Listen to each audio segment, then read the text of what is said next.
Hello friend, हमारी आज की कहानी है कफन का इंतजार मैके से ही क्यों।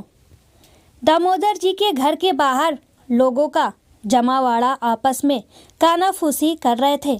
पूरे 12 घंटे हो गए बहू की लाश आंगन में पड़े पड़े, पर दामोदर जी अपनी जिद पर डटे हुए थे कि जब तक बहू के मैके से उसके कफन का कपड़ा नहीं आएगा तब तक यहाँ से बहू की अर्थी नहीं निकलेगी।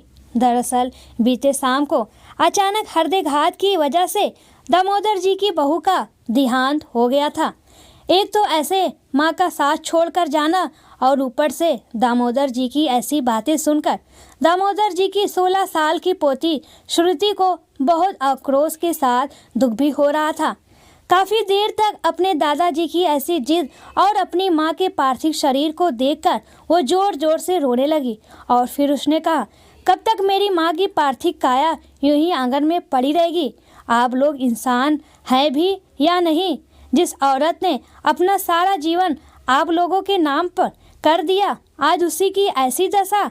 मैं पूछती हूँ, अगर माँ के मैके से कफन नहीं आया तो क्या ये यूं ही बीच आंगन में पड़ी रहेंगी? आखिर क्यों? इसलिए कि ये एक औरत है। क्यों ऐसे नियम सिर्फ औरतों के लिए ही बनाए जाते हैं? आंखों से आंसू बहे जा रहे थे और श्रुति बोले जा रही थी। फिर वो अपने पापा के पास जाती है और कहती है, पापा आप तो कुछ बोलो दादाजी को। क्यों वो अपनी जिद पर अड़े हुए हैं, जबकि उनको भी पता है माँ के मैके से उनका कफन नहीं आने वाला। कब तक मेरी माँ इस तरह पड़ी रहेंगी? क्या उन्हें इतना भी सम्मान नहीं दे सकते? जाते जाते रोती बिलखती श्रुति रात से अपनी माँ की पड़ी बेजान शरीर को देखकर कहती है। फूट फूट कर रोती बिलखती श्रुति को देखकर श्रुति के दादी श्यामा जी उसे अपनी बाहों में समेटना चाहा, पर श्रुति ने अपना हाथ आगे बढ़ाकर रोक दिया और फिर कहने लगी, दादी आप तो एक औरत हैं, आप तो समझा सकती हैं सबको, पर नहीं, आपको भी समाज के ढकोसलों को बढ़ावा देना है। अरे माँ के मैके से नहीं आया तो क्या हुआ, मैं लाकर देती हूँ अपनी माँ का कफन। कहते कहते श्रुति जमीन पर निढाल होकर अपनी माँ के बेजान पड़े शरीर के पास गिर जाती है और माँ के सीने पर सिर रखकर रोने लगती है। तभी श्रुति के पापा राघव जी उसके पास आकर नम आँखों से कहते हैं, बेटा ये दुनिया की रीत है जिसे हम नहीं बदल सकते, इसे हर हाल में निभाना ही पड़ता है। उठ बच्चा, अब शांत हो जा, देख कुछ देर और हम लोग इंतज़ार करते हैं तेरे मामा मामी का, फिर देखते हैं। पर क्यों पापा इंतज़ार करना? क्या हम खरीद के नहीं दे सकते अपनी माँ के लिए अंतिम कपड़ा? क्यों हर ऐसी चीज़ों के लिए मैके वालों की राह देखनी पड़ती है? माँ ने अपना सर्वस्व आप लोगों पर निछावर किया, पर क्या एक अंतिम कपड़ा देने की जिम्मेदारी सिर्फ और सिर्फ मैके वालों का है? ऐसा भेदभाव क्यों किया जाता है एक औरत के साथ?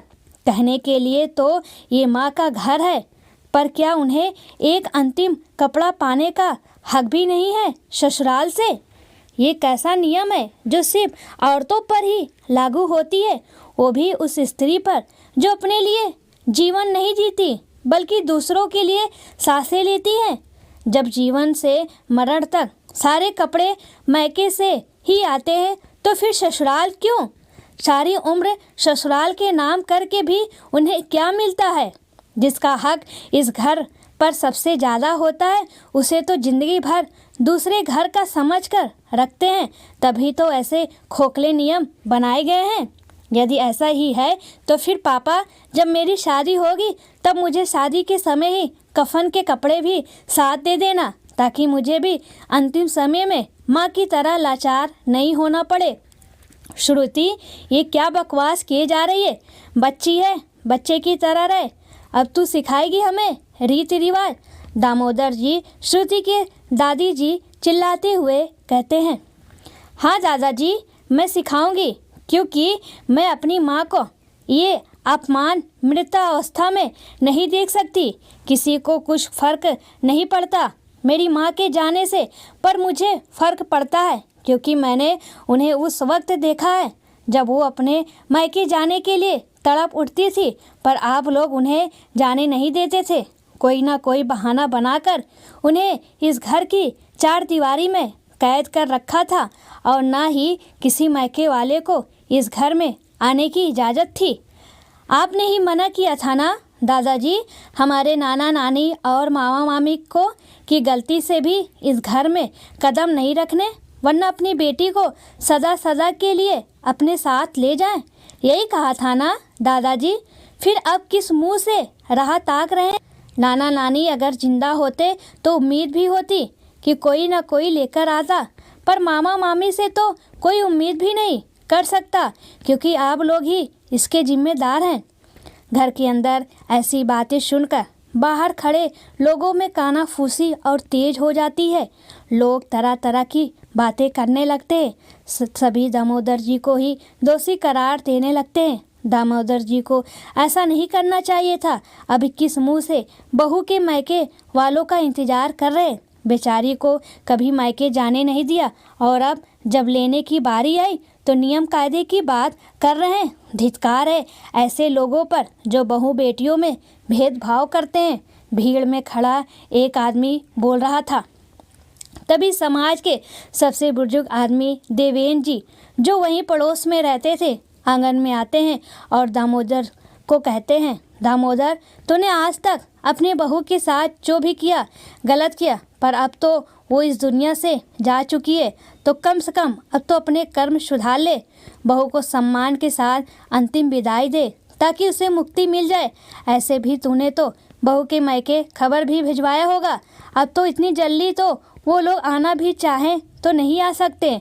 इसलिए जैसा श्रुति बिटिया कह रही है वैसा कर, नहीं तो मैं लाकर देता हूँ बहू के लिए कफन। भाई साहब, आप कह रहे हैं ये सब? दामोदर जी देवेंद्र जी से कहते हैं। हाँ दामोदर, मैं कह रहा हूँ। अरे जिनके माता पिता नहीं होते तो भी तो उनका अंतिम संस्कार होता ही है ना। और यहाँ तो हमारी बहू है जिसने अपनी सारी उम्र तुम सबके नाम कर दिया। मैं लाकर देता हूँ तेरी बहू के लिए अंतिम कपड़ा। देवेंद्र जी का बड़ा दिल देखकर श्रुति उनके गले लगकर फूट फूट कर रोने लगती है। अब जल्दी से अपनी माँ को सुंदर से तैयार कर, जैसे कोई दुल्हन हो, और मैं उसके पिता होने का फर्ज निभाकर आता हूँ बेटा। श्रुति के सिर पर प्यार से हाथ फेरते हुए देवेंद्र जी कहते हैं। फिर श्रुति अपनी माँ का 16 श्रृंगार करती है और फिर नम आँखों से उन्हें अंतिम विदाई देती है। दोस्तों, आखिर क्यों एक औरत के कफन का इंतजार उसके मायके वालों से किया है? कब तक औरतों के साथ ऐसा भेदभाव किया जाएगा? जिसने पूरी उम्र अपने पति, बच्चों और परिवार को समर्पित कर दिया हो, उसे अंतिम घड़ी इसलिए इंतजार करना पड़ता है क्योंकि उसके मायके से कफन का कपड़ा मंगवाया जाता है। ये कैसा रीत है? कब तक स्त्री पुरुष को दो तराजू में तौलते रहेंगे? कब मिलेगी ऐसे खोखले आदर्श नियम से छुटकारा? और तो सवाल कई है पर जवाब अभी भी बाकी है। दोस्तों, इस कहानी के माध्यम से आप लोगों के समझ सिर्फ अपने विचारों को रख रही हूँ। मेरा मकसद किसी की भावनाओं को आहत करना नहीं है। अपनी राय कमेंट में ज़रूर बताएं।